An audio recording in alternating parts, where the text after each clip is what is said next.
Turn it up. You're listening to Live and Loud with the Lord, Nelson, that is.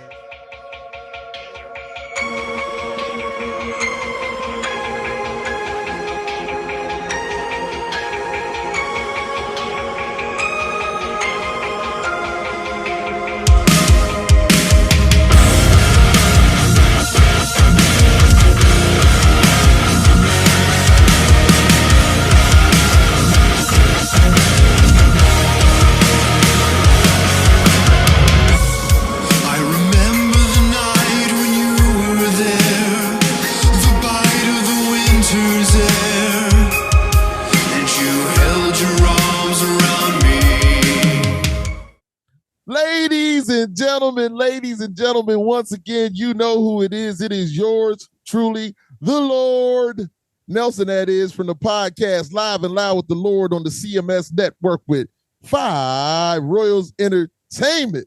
And ladies and gentlemen, I have some special guests. All my guests are special. And as usual, you know, I've got to big them up and I've got to read a little something about them. You know, when I do my research, I just enjoy what I'm doing. So I enjoy reading about these guys and getting to know them a little bit better. So, ladies and gentlemen, my next guest brings a sound that is massive with amazing sonics that bleeds profusely from the incredible musicianship with melodic and heartfelt lyrics that complements the orchestration perfectly. I love it. I love it. I'm telling you guys. The listener finds themselves engulfed in a pool of pleasure with an edge that has just enough bite that speaks to multiple genres with ease. I am honored to have them bless the shores of the Live and Loud with the Lord show with their presence. And without further ado, I now welcome Dark Remedy. Yeah. What's going on? What's up, man? That was one heck of an intro. I'm over here fanning my own self off. Hey, I got to give you guys respect, man. There's no doubt about it, man. So, you know, we have Cary Parsons here. We have Steven Diller here. And we're just going to have a good time, ladies and gentlemen. No doubt about it. So my first question, as always, is where are you guys from? So we started in Hampton Roads, Virginia. Steven's still up there, a little bit outside of Richmond, kind of in between Richmond and Williamsburg. I was in Virginia Beach. Okay. I'm down in Tampa now. And, you know, Paul Crosby, our drummer, he's in Houston. Mex is on the bass. He's also in Houston. Okay. But we're kind of all over the place. I got you. So Virginia. And I know when I was with Stuck Mojo, we did a show up in Virginia Beach, man, which was real cool at, man, what was the place called? Was it Vince's? I can't remember, but it was a great time. We had a great time up there. It was a great show also. So what's the best thing about being from Virginia up in that area? Oh, man. Well, I mean, I'm originally from Richmond, but I grew up in Virginia Beach. And I used to always say that Virginia is one of those only states that, like, if you want to go to the beach, we've got beach. If you want to go skiing, you can go skiing. Everything in between, all in one state. Yeah. Got you. Steven, talk to me, man. So I've always lived here. We moved here from New York in 1997, and I've been here ever since. And so Virginia's my home. I love it. My second home away from home is Pittsburgh. That's where my dad's family's from, and my wife from there, and my extended family's from there. Yeah. So I go to Pittsburgh very regularly to see friends and family. So I've always been bouncing back and forth between the two, but yeah, Virginia is my home, and it always will be. And like Cary said, there's something for everybody. So can't say enough good things. Well, I'm glad, you know, I'm from South Carolina, and when you talk about the beaches, and then we do have the mountains right up there at the top heading toward Greenville to Asheville in North Carolina. So I understand those things, man. I love South Carolina too, man. You know, I love this East Coast over here. We've got something special over here, I believe. But I want to say, Steven, man, you're talking about the Pittsburgh Steelers, and I have some hats back there. You know, I'm a Pittsburgh Steelers fan, most definitely. I didn't want to come full, you know, with the hat and fan out like a lunatic, man, but it's all beautiful, man. Sometimes I just want to wear it every day. But I'm definitely a Steelers fan. We are a Steeler Nation household. We are a Pens household. Yes, sir. I go to a Pirates game any chance I get. I'm still going to call it Heinz Field. I don't care what they call it now. Yes, indeed. That's awesome, man. Yes, indeed. All right, guys, listen. I'm sorry, man. I went left for a moment, but I'm still a fan. I had to say that. So, reading your about information, Dark Remedy was conceived during the pandemic. Well, Cary and I talked a little bit before, but we'll just say the rebranding of you guys. But there is way too much talent for you guys not to have a backstory. So please enlighten us, as much as you'd like about what was going on in your world before, with Dark Remedy. I'm sorry. Go on, Steve. Yeah. So for me, I've been doing music pretty much my whole life. Mm-hmm. I went to college at Duquesne University, studied music composition, and I thought I was going to be doing like film scoring and video game music and that kind of stuff. And then one thing led to another, and I got an internship with Dave Matthews Band, and I worked on his 2012 album Away from the World. I was one of the Pro Tools editors for one of the final phases of the album. And so that kind of got me into recording. And then that experience kind of inspired me to open up my own studio.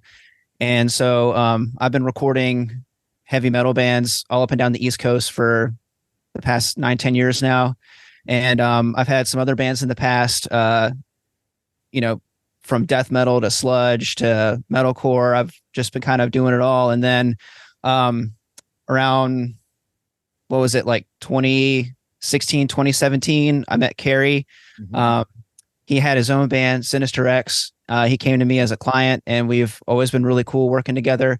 And that's kind of how we got started, working together and stuff. And so when 2020 came around and no one wanted to come to the studio because everyone was weird about doing stuff in person, right. And all the venues shut down, and, his band wasn't playing shows, we decided to get together and write some songs, and one thing led to another. And then we started Dark Remedy. Awesome, man. Awesome. And Cary has a lot of backstory too with how he got into music, but that's kind of the Cliff Notes version for me. Just really passionate about recording, really passionate about songwriting and composing, just a student of the craft, Love it. Talk to us, Cary. Yeah, man. To us.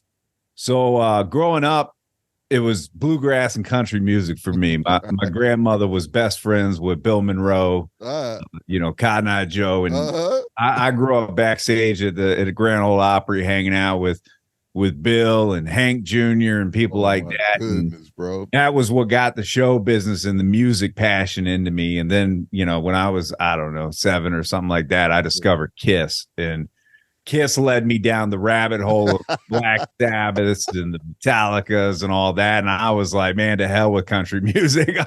This is what I want to do. So I've been in bands my whole life. I also have, some formal education in it too. I went to Full Sail University for show production and touring. Yes. And, like Steven said, back when COVID hit, my band Sinister X, we were, we obviously we had albums out too, but we were primarily a live band. That's where we really loved to be, was live, and everything that we had going got canceled. And Steven and I were kind of like, this is some terrible times we're going through, and we're watching all of our musician buddies go, we don't know what we're gonna do. I'm like, why don't we just make the most of it? That's what I do. I try to do that in life, regardless. When life gives you lemons, you make lemonade one way or another. Of course. So we chose to be productive and put our heads together and start writing, and that's kind of how we ended up here. Man, that's awesome, man. And I knew it. I was like, there's got to be a bigger backstory to this, man. These guys are so talented, man, in the music. So it's love. Well, let me ask you a quick question. So, do you guys do all of your recording, and do you do the mixing and mastering, or do you send it off to somebody else, being that's what you do, Steven? No, we do that all in-house. All in-house? It's all in-house. Yep. We get on Session Wire, and we collaborate remotely. Okay. So I'm able to pull his guitar tracks off his computer, throw it into my Logic session, and then I mix and master it right here in my bedroom in my house. Awesome, man, because it sounds so good. I know Matt and myself, he's doing the mixing and mastering and stuff also, man, but I mean, I have to talk to you, man. We might have to have a little conversation with you. Matt's doing a wonderful job. Might have to have you listen to a few things, man. I appreciate you saying that. Yes, indeed. Yes, indeed. But I love the sound, man. It's great. Sounds amazing. So you guys definitely have a passion for this music. So what is it about music that satisfies you like nothing else? I mean, growing up, like when you're a teenager and you're finding heavy music for the first time, I think all of us who love heavy music have that moment where you're just like, this is so indescribably awesome. Mm-hmm. And you just become obsessed with it. Like, I remember the first time I ever even saw an electric guitar in person, and everyone that I know plays guitar has that moment where they pick up the guitar, they hit that low E string, and it's just like magic. And it's like, whoa, like what is this? Oh, it's visceral, Right. So that's kind of how I got into guitar. I started playing the saxophone. Saxophone for about 5 years before I even thought about a guitar. Right. And my parents were always very what's the word? They were sticklers for wanting me to do everything the right way. So before I could even have an electric guitar, they made me do 1.5 years of classical guitar. So I had all this training and stuff from, like really good teachers and stuff. And then I got the electric guitar, and then it was off to the races, and I was playing I was just trying to find the most technical stuff I could find. I was like, sitting in my bedroom, 9th grade, trying to play Yngwie Malmsteen licks and Children of Bodom licks and stuff like that. But it all comes back to that one moment. I just remember I was in middle school. My friend got his first electric guitar for Christmas, and he was like, "What's this all about?" And we turned all the knobs up on the amp, and we hit that first note, and it's like, whoa, this is sick. So that's where it all started. And then, just finding cool albums along the way. So the biggest album that probably inspired me on my musical journey is Meatloaf's Bat Out of Hell. Just the way the arrangements are, the way the songs flow like a story. I just thought that was so cool. It was kind of like all the fun of listening to a musical without having to tell your friends that, oh, hey, I don't know about this, but some people have certain ideas about musicals, but I always enjoyed Meatloaf. It's super theatrical, and there's a lot of showmanship coming through the music, and yeah, it's an indescribable passion is all I can say. Indeed, love. You did listen. You just spoke very well about it, which showed it. Talk to me, Cary. Yeah, I mean, I would echo a lot of what Steven just said. I mean, for me, I started playing the violin and the fiddle. Man. Quickly discovered that wasn't what I really wanted to do. But my mom at the same time was like, well, you've definitely got some musical talent here because you're able to do this stuff. And I'm like, yeah, but I'm just not really feeling it, And that was about the same time as discovering heavy metal and all that stuff. And, when I was a teenager, I remember, late at night, MTV would debut like the new video. Right. And that had probably the biggest impact on my life musically. It was all different kinds of music. Right. And so I would, be out hanging out with my friends, maybe, smoking a little grass, something like that. And then about, 1 o'clock in the morning, here comes the new videos. And every night, man, I would just stay up all night just to see those new videos. And they just had such a big impact on me. Right. And it started to click for me. I'm like, man, if I'm sitting here and this is impacting me, this is what music does. Like, that's when I really started to get like the impact that music can have, that it's an escape, or, it's a tool that helps people deal with things. And, that's kind of what we like to do in Dark Remedy. We write about a lot of different topics, and we're just trying to be somebody's soundtrack for whatever they're going through in that particular moment.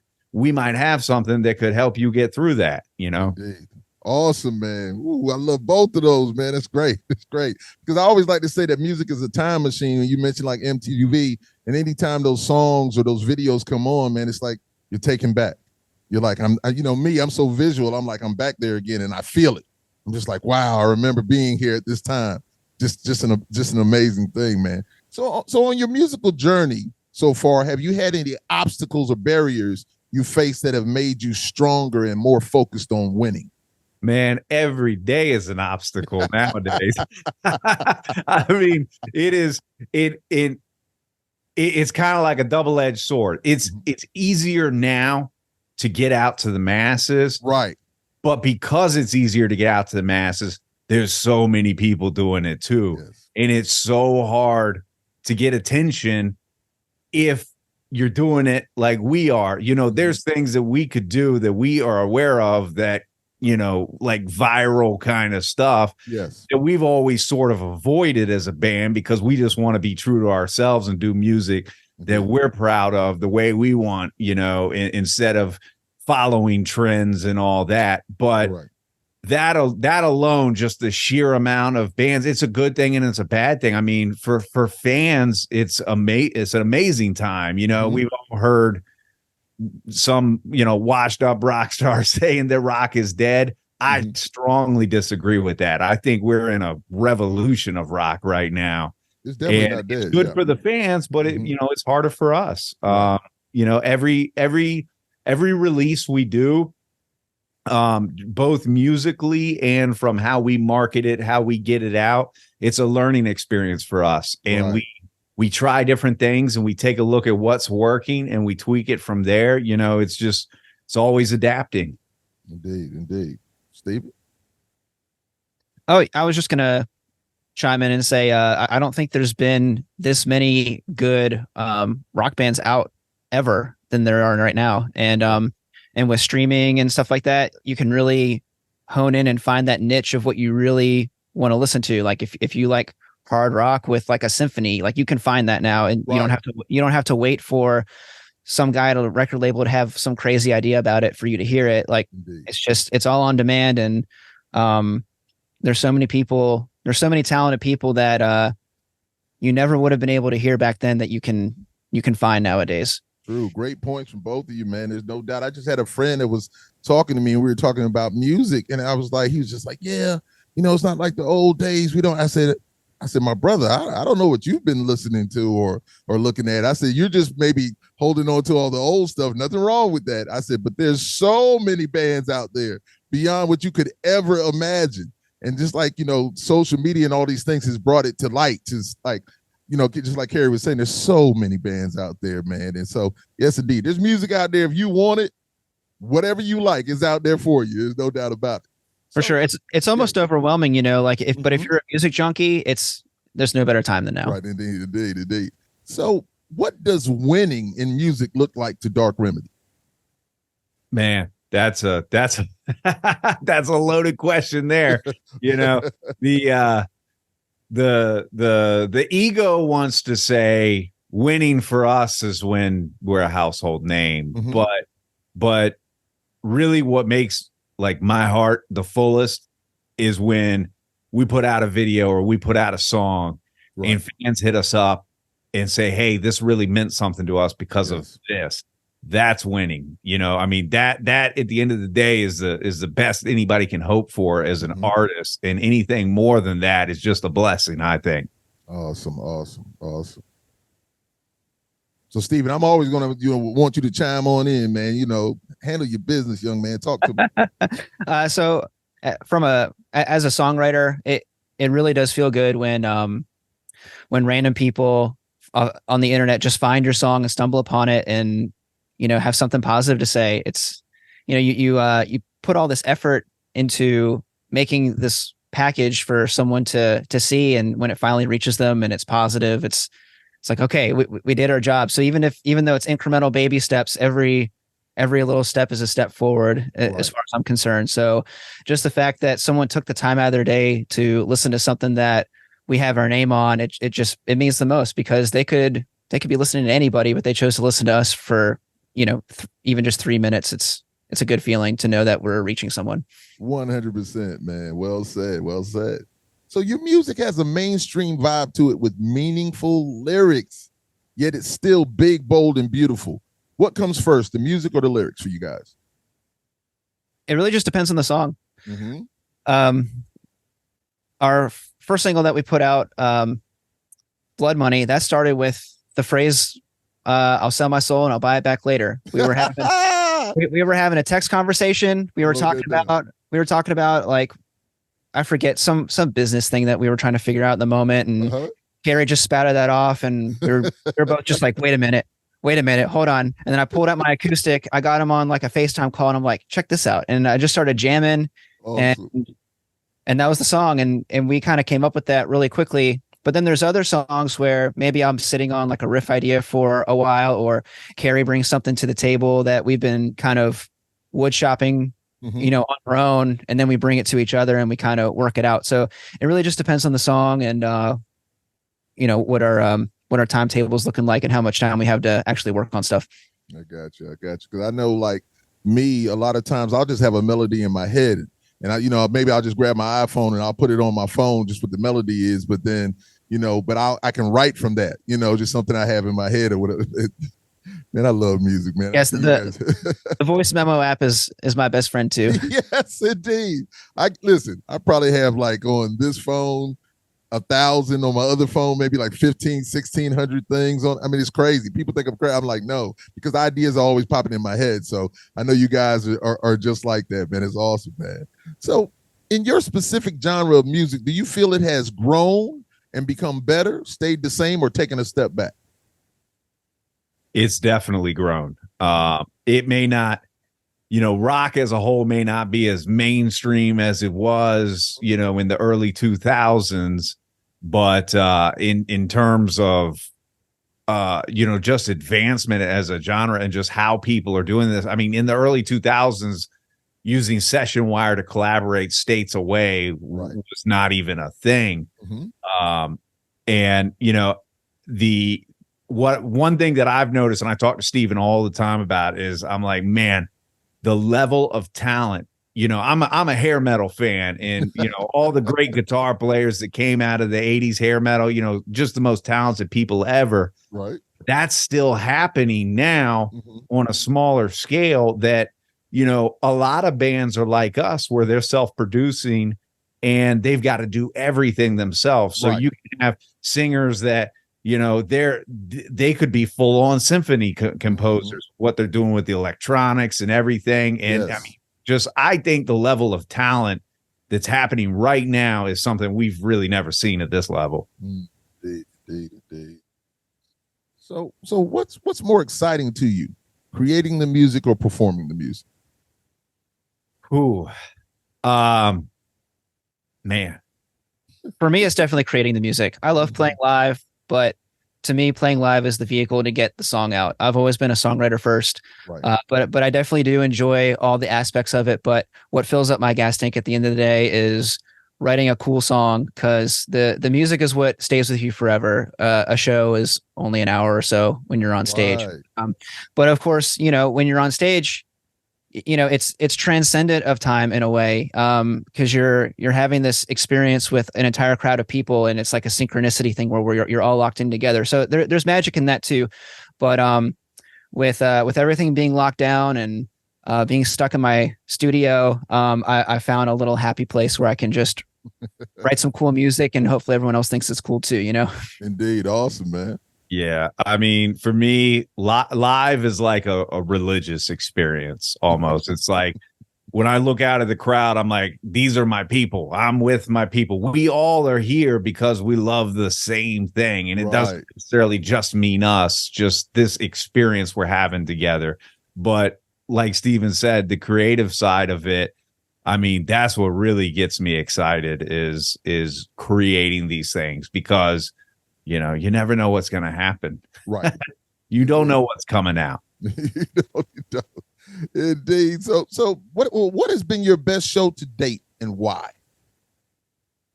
So we actually haven't played live. Played live yet. Dark Remedy has not played live. But I can say that there has been some big discussions over the past couple days even about when that's going to happen. And I can say 100% people are going to get to see Dark Remedy live in 2024. Indeed. That's awesome. So is your stage show going to be, and I know you don't know, but I'm going to ask this question anyway. Do you think your stage show is going to be more scripted or just free flowing? Yeah, I don't really ever script anything when I've played, like, in previous bands, I would kind of look at the whole set and be like, this song goes here. And this is a good moment between this song to maybe touch on something here. But everything that happens in between is just totally off the cuff. Okay. One thing I am a stickler for when we play live is one, the energy that we bring and the quality that we bring to the people, as well as not just audio, but visual. We want it to be an experience that, something to set us apart from everybody else that you'll remember. Well, okay, so that goes into this. So, being, as we were talking before, Mr. Sinister, we talked about your wrestling prowess and who you are.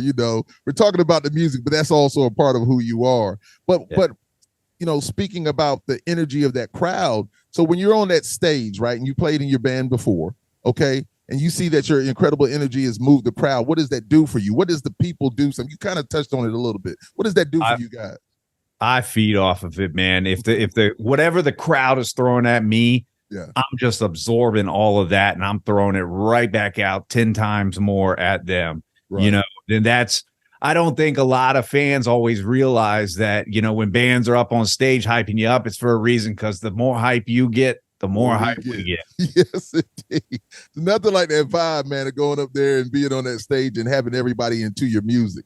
That is that feeling is so amazing. I mean, it really is. So your videos are super dope, and the visuals complement the music and lyrics so well. So how involved are you in the treatment of the videos? It varies, video to video and director to director. It's different. We kind of take a different approach depending on who we're working with on what and what the song is. I can say for like Now or Never, for example, we just knew that just needed to be, a high energy performance video. Okay. Not too much to that, just the band bringing it. With Possession, we wanted it to tell a little bit more of a story to go with it. And, we really briefly just have a discussion with the director of, hey, this is kind of what we're thinking, but we'd love to know what you think, because they're the pro. We look at it like this. They're the pros at that. Right. So they might come up with some dope idea that we never even thought of. And we like to give them that liberty to do that. Awesome. Okay, well, gentlemen, let's talk about this music. So first of all, Paul Crosby on drums. How did you hook up with him, and what is his importance to the band? Well, he was managing a band that I'm friends with, and I've played with them several times. And when Steven and I, when we first started Dark Remedy, it was just a COVID project. We didn't really know we were going to do anything with it. We were just creating. Right. And when we decided that, hey, we might have something here, we're going to need some help to get there. I knew that Paul was managing a band called Hostile Within. So I reached out to them. They said he's doing a great job. I sent him a unreleased song, and, I didn't really expect to hear back from him, maybe even ever. Right. But like within 5 minutes of me emailing him, he was like, hey guys, let's get on a phone call. Right. And we're like, shit. All right, we're ready right now. So we got on a phone call with him, and we just clicked. And, when I was talking about the MTV stuff, really cool moment for me is I was a big Saliva fan. And I remember when Your Disease, their debut video, hit on MTV, it was at a time where it was like Korn and Limp Bizkit, and they sounded so different than that. And I mean, I'll never forget that moment when that video hit. And then the fact that me being a fan of his, now he's managing us and he's drumming for us. It's a dream come true. It really is. Indeed. That'd be an exciting thing, man, to have somebody of his stature, man, to come and play and love what you're doing. We want the world to love what we're doing, but when our peers love what we're doing also, man, that's a great feeling, man. It really is, because they know music and they've heard it all. And so it's just a respect thing, man. That's love. Okay, so Mr. Sinister, Now, that song is just it's all music. It's just instrumentation. I don't know why you guys didn't put any lyrics with that, because I'm telling you, man, it's awesome, man. It makes you feel a certain way, man. So tell me about that one. You talking about my entrance music? Yes, your entrance music. Yeah, we didn't do anything with it because it's literally just sitting there on YouTube, right. Or I've got it on a thumb drive, and then I've got it sitting on YouTube for when I get to a venue. Okay. And the first thing the sound guys ask is, all right, give me your entrance music. So it's there for that. You know what I mean? But yeah, it is quite the dope intro. Yeah. And that was, I've used several intros over the year, and I'm like, I'm a dummy. Like with Dark Remedy, why don't we just come up with something? So I told Steven, I'm like, dude, I need something like this. This is what I'm thinking. Help me out with it, man. Yeah. Now, listen, I love it. And Steven, listen, you being a writer like you are, the lyricist, man, have you ever thought in your mind or have you come up with lyrics for it just in your mind, just as it's playing? Yeah, almost everything I write, I have some kind of like melody in my head. So there are some kind of unofficial headcanon lyrics that song. And that eventually got translated into kind of the top line with the synths and stuff. But you kind of almost can't help yourself to think about what that would look like. But I don't even know. This is the first I'm hearing this, and I don't know if I even want to know what the lyrics are, because it's probably more just making fun of me. No, but I think it's awesome. And the reason why I asked that question, serious business. When I first started listening to it, as I'm going through you guys' music, in my mind, me being who I am, I'm like, I started. So I said to myself, so that's why I'm saying, like, I know Steven probably has had some things running through his head. He had to, because it's amazing. It's an amazing song, man. It's amazing music, man. It's an amazing intro, man. There's no doubt. So when that was getting written, it started as a full-fledged, 4-minute thing, and then Cary's like, hey, we got to cut it down to like a minute, 2 minutes for the wrestling intro. And I'm like, okay, so there's a lot of cool riffs in there that had to get cut so it would flow right. But that's cool that you were hearing something there too. Oh, yes, indeed, man. Listen, that's me all the time, man. My wife was having an MRI, and I was in the room and hearing, I don't know if you guys have ever had an MRI or know how all the sounds that it makes. And she said, I guarantee you he's out there writing something or singing something to this. And I was. There's no doubt about it. I can't help it, man. So I do that with Steven. I do it. Okay, relatable hospital experience. So my wife just gave birth to our first child. Congratulations, man.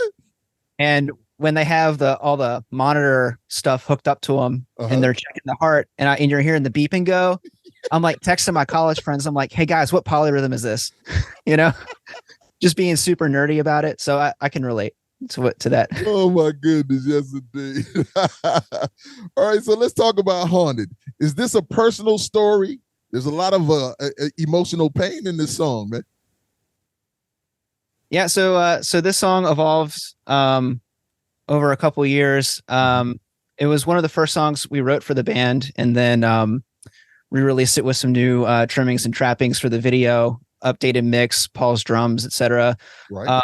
But with that one, we just had a lot of time to really refine the lyrics and find the right words to say what we needed to say with that. So with all of our songs, we tried to keep it to a point where you can kind of insert your own meaning, but still kind of, guide you down sort of what the vibe is of the song. So yeah, there's a lot of pain in there, but at the end, there's a lot of hope too. So at the end, it says, I will not be haunted. So even though there's a lot of heavy subject matter, I think the ultimate goal is that eventually, what's the old adage? This too shall pass, right? Indeed.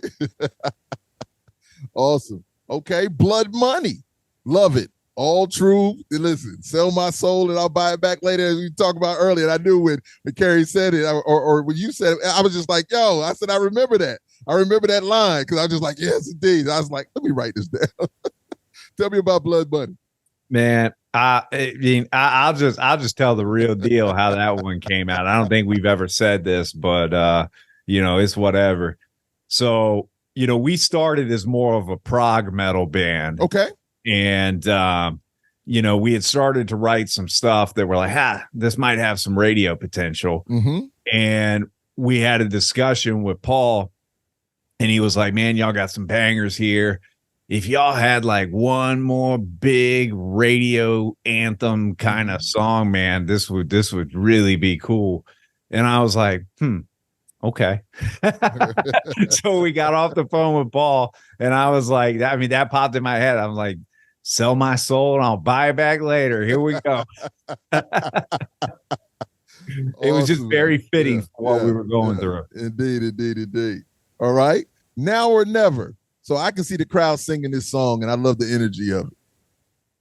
So Now or Never is kind of the spiritual successor to Blood Money, in the sense that, if Blood Money's talk about all the horrible things you'll do to have success, Now or Never, I guess, is sort of like, well, for you personally, how much of your soul are you willing to give away to see the things that you want achieved happen? And so you can take it as literally as that, or you can take it as figuratively as just sacrifice, and just blanket statement. Like, how much are you willing to sacrifice? What are you willing to do to go to the next level? And there are certain things in this world that there's an obstacle in front of you, and sometimes you have the stomach to jump over that fence, and sometimes you don't, and that just kind of tests who you are. And that doesn't necessarily mean that you're a bad person or you're weak for not going through that, but everybody has a line of what they're willing to tolerate for themselves. And to me, that song is always like, well, you better find out what that line is before you put yourself in a situation where you can't come back from it. Right. Indeed, man. Yeah, another great song, guys. Indeed. All right. Possession. Dope video and song, man. Loving it. Talk about this one. So Possession, I would say I'm the most proud of Possession. I think Cary feels the same way. That one, we're all seeing the advent of AI, and Chat GPT, and even to more complicated stuff that's coming down the pipe with Neuralink and stuff like that. It's going to completely revolutionize the way we interact with each other as people. So all the concepts of this technology are opening up all of these ethical and moral questions about how we interact with it. Right. And even if you take the technology out of the equation, it goes back to the theme of what I was talking about, Now or Never. Like, what are you willing to give up to walk through this next phase of humanity, right? So, like, for some people, that's privacy. For some people, that's just even free will. Like, how do you know that these algorithms aren't manipulating you one decision at a time and you don't even realize it? So I'm sure Cary can piggyback off of that, but that's just the general idea, is that every day, like, our privacy and our control is just shrinking day by day, and we have no idea what the effects of these algorithms do to us because we can't see the code to any of it. It's all proprietary. So that's my nerdy answer, but there's a philosophical point there too. Ladies and gentlemen, Steven just got very, very deep on us. You guys got to listen to this because there's a lot in there. But I hear you, man, most definitely. When you're just watching all this stuff going on, man, it's amazing. It makes you question so many things.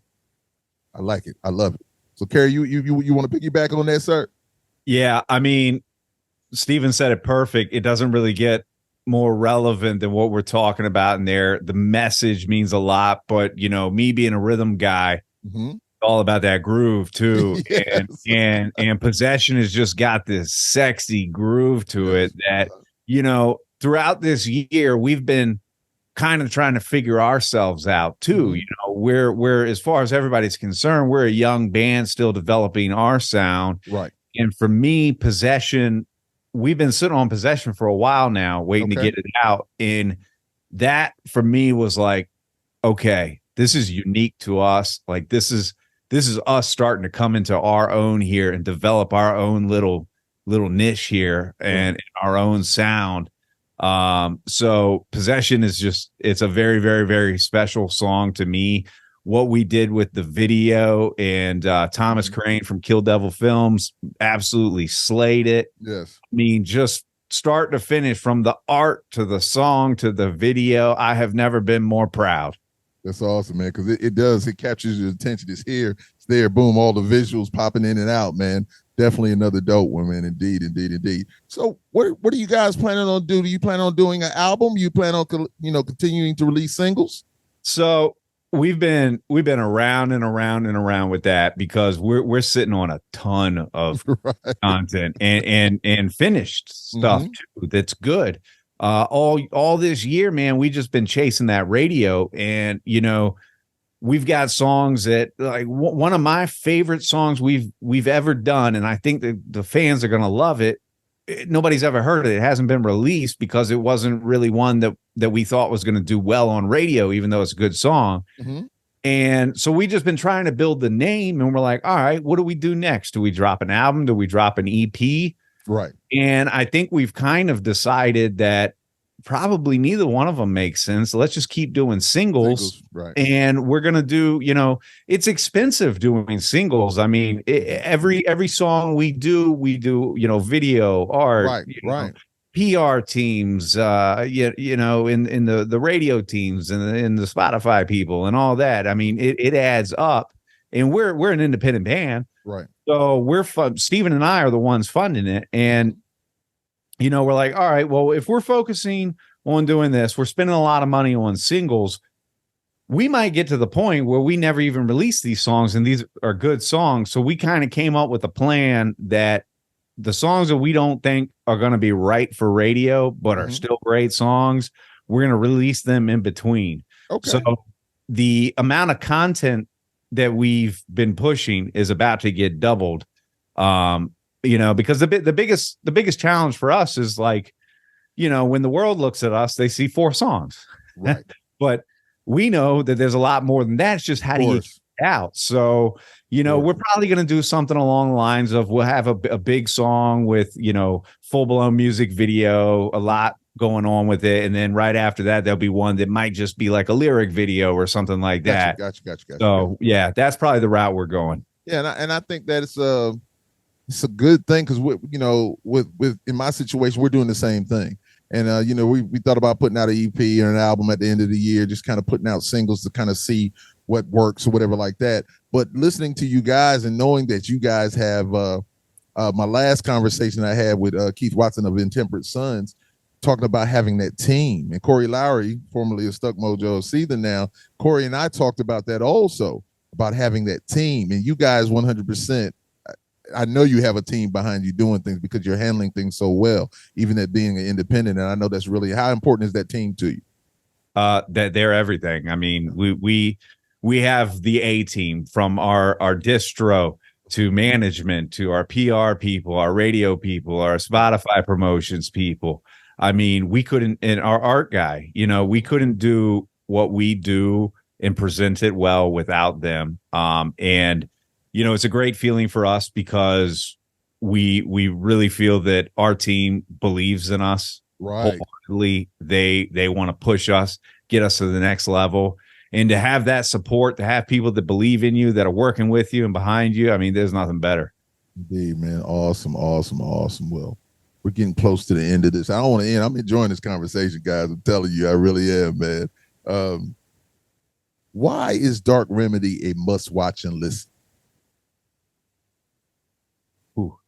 Steven, I got to think about that one, man. Hit him. I got to think of the right thing to say for that. Now, listen, don't think about the right thing to say. I want your feeling about it, because, some people kind of shy away from that. I want to know what what you do well. You know what you bring to the table. So I want you to talk that talk. I want you to talk that talk. I want to hear it. So you can think about it, but Steven, talk to me, baby.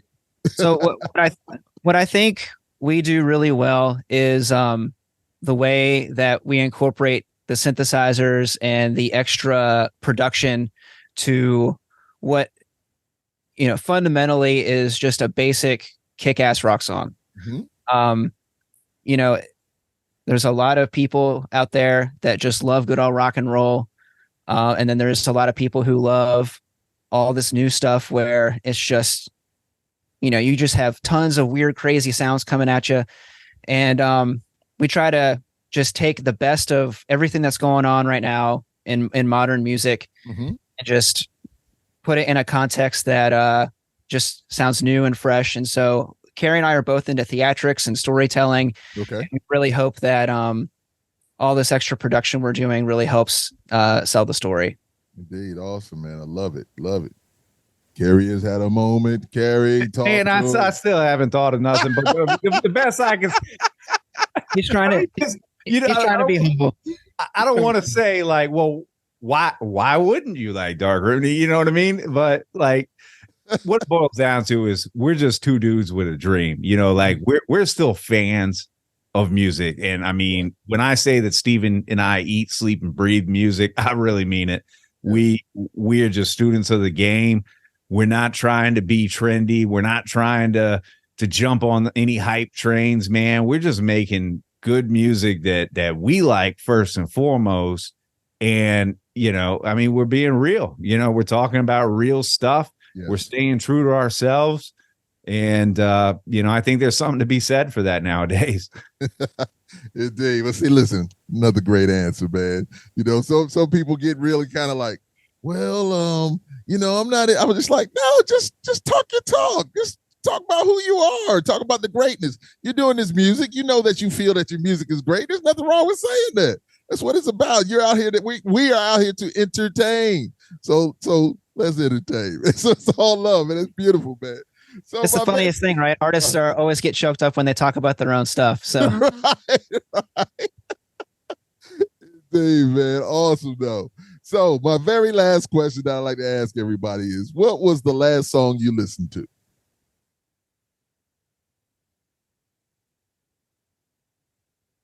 I think it was Possession for me. I think it was honestly Possession. I had to go over to Orlando this morning, and I was driving back, and I rocked my own song. Yes, I love it. Steven, what's up, baby? Thunder Kiss 65 by Rob Zombie. We found out that our baby likes to fall asleep to White Zombie music. Listen, even you saying that, man, the tones, the sonic sound, just, man, you never know what's going to hit. And listen, our minds are beyond what we even understand, man. So that's beautiful, man. I always like to ask that question because you never know what people are listening to. And so, Cary, you're like maybe the second person that has said out of all the conversations I've had where they said like, yeah, I was listening to my own music. Because I know we listen to our music a lot, but then there's a lot of times that we are listening to something else, and it might be something way over here. So, and you know, you might say something that takes me to, you know, you might be listening to a band I've never heard of, and it takes me to it, and I'm gonna go check them out. So, man, that's why I asked that question, man.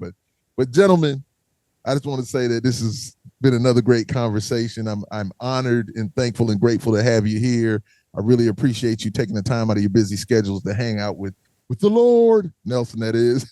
But it's been fun, man. Thank you, man. Learned a lot, and you know, I pray my listeners and watchers do the same thing. So if you don't mind, you know, give your social media contacts and content and all those things. And if you have anything to say, man, the floor is yours, man.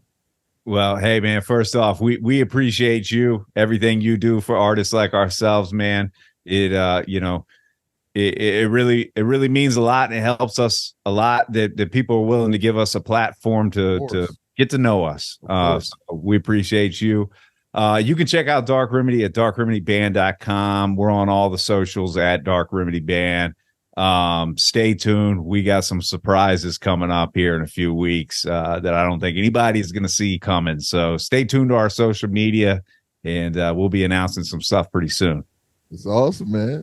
Steven, anything you want to say? You know, once again, for everyone that's been with us through this journey so far, I mean, the support is everything. The fans really are the X factor in all of this. There's been a lot of opportunities that have come our way with people recommending us to other YouTube channels, to you know, people like yourself that want to sit down and talk with us. Just all of it makes a huge difference. And just the people out there listening, you guys really affect what happens in a band's career. So keep listening if you're listening, and keep supporting all the bands that you love. Awesome, man. So once again, anytime you guys want to come back, this is home for you. Listen, all you have to do is just make that call, and I got you. You got something new coming out you want to talk about? Hey, my door, you don't have to knock a ring, man. Just come on in, man. Put your feet up, man. That's what I want to bring to everybody, man. That's just that vibe, man. It's not an interview to me. This is a conversation. So I'm very, very thankful once again for you guys, man. So thanks again, man. So we're going to end it right there, man. Not unless you got something else to say. We appreciate you, man. Like Steven said, thank you to all the fans. Yes, indeed. Yes, indeed. All right. So ladies and gentlemen, once again, you know who it is. It is yours truly, the Lord. Pause. Nelson, that is, from the podcast Live and Loud with the Lord on the CMS Network with 5 Royals Entertainment. And with my very special guest, I like to say it 3 times, with my very special guest, Dark Remedy. Yeah. Thank you guys so much, man. Yeah. Cary and Steven, my guys, man. I appreciate it. Hey, man.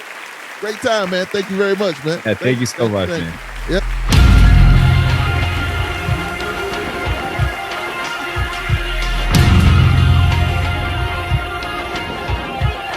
I feel a heartbeat through the sense of electricity. Will you set me free? I feel the way you groove and the way that your body moves. If you want me, then I want you to. Trapped until I can find a fit, building this puzzle till the pieces split. Trying to solve it all this time, cracking the code of the conscious mind. I'll show you what's inside if you say it'll be alright. This place that I call home, there's nothing here and it feels so cold. Tell me that you understand what it means to be human. I don't know what that means, but the look on your face says everything. Have you figured it out? What it means to be your possession? All your dreams, desires and memories, and in return you will see 1,000 lifetimes of visions you won't believe. Let's get you in a mask, sit down and just relax as we turn on the gas. Don't be afraid, the pain will pass. If you let me out, I'll show you what I'm all about. I'll be in your head, but I'll put the whole world in your head. I'll show you what's inside if you say it'll be alright.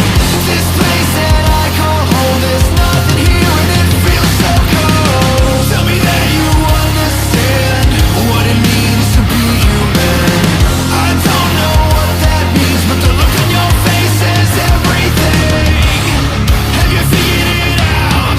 What it means to be your possession? A dying God, remade of human flesh. I'll live inside your head. You are my surrogate. You'll live 1,000 times through simulated lives. Sacrifice is my demand. I'll show you to understand. I am the Lord. Nelson, that is.